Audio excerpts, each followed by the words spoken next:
హన్మకొండ జిల్లాలో విశాల్ భవన్ లో ఏర్పాటు చేసిన పత్రికా విలేకరుల సమావేశం నిర్వహించారు వరంగల్ పశ్చిమ నియోజకవర్గ కాంగ్రెస్ అభ్యర్థి నాహిని రాజేందర్ రెడ్డి।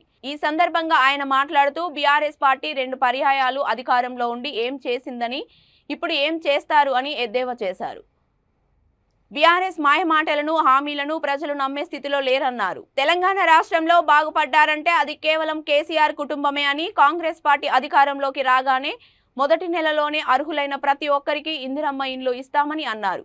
ఈ కార్యక్రమంలో జిల్లా గ్రంథాలయ సంస్థ చైర్మన్ మహమ్మద్ అజీద్ ఖాన్, కార్పొరేటర్ పోతుల శ్రీమన్ తదితరులు పాల్గొన్నారు।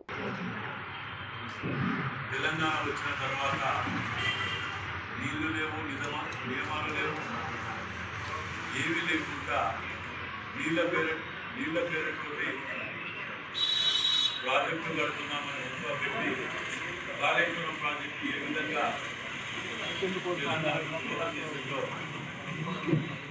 చూస్తూనే ఉన్నాం। నాగార్జున సాగర్ శ్రీశైలం లాంటి మేము కట్టినటువంటి ప్రాజెక్టులు నేటికి చెక్కు చెదరకుండా ఉన్నాయి।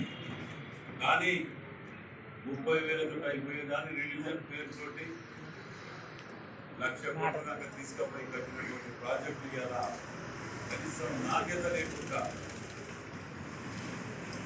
మన మీద పడే ప్రతి పైసా పన్ను వీటన్నిటిని తీసుకుపోయి కట్టి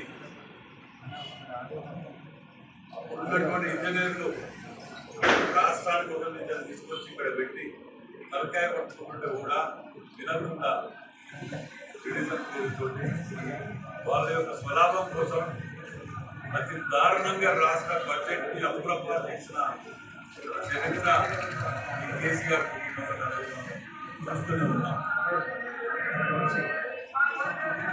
మరి ఎందులో కూడా ఏ వర్గం హ్యాపీగా ఉన్నది అని చూస్తుంటే ఏ ఒక్క వర్గం కూడా హ్యాపీ లేకుండా ప్రజా ఆశీర్వాద్ యాత్రలో తిరుగుతూ ఉంటే ఇంటింట ప్రచారంలో తిరుగుతుంటే ప్రజల యొక్క స్పందన ఏ వర్గం కూడా మేము పోకముందుకే మా దగ్గరికి వచ్చి వాళ్ళు హారతులు బట్టి వాళ్ళ యొక్క బాధలు చెప్తుంటే విద్యా కాలనీ కానివ్వండి, ఇంకా పక్కన ఉన్నటువంటి కాలనీ మీద తిరుగుతుంటే 3 రోజులు ముఖ్యమంత్రిగా కూర్చొని సిడోల్యాండ్ అనేది తెలిసి కూడా శంకుస్థాపన చేసినటువంటి అసమర్థత ముఖ్యమంత్రి మంత్రులు ఎమ్మెల్యేలు ఉన్నారంటే అది మన దగ్గరే కావచ్చు। మరి ఇన్ని చేసి కూడా రాష్ట్రంలో రాష్ట్ర వివరాల కాడికి వచ్చే విధంగా చూస్తే 18,000 మిగులు బడ్జెట్ ఇస్తే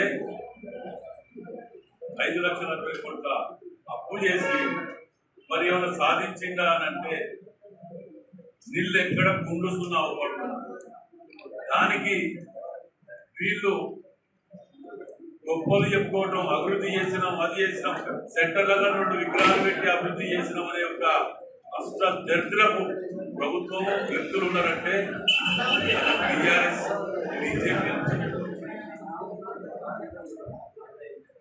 మేము గతంలో కూడా వీటి మీద ఎన్నో ఉద్యమాలు చేసినాం। కాంగ్రెస్ లో ఉన్న తెలంగాణ ఉద్యమంలో ఇక్కడ యూనివర్సిటీ విద్యార్థులను కానీ ఎవరినే కానీ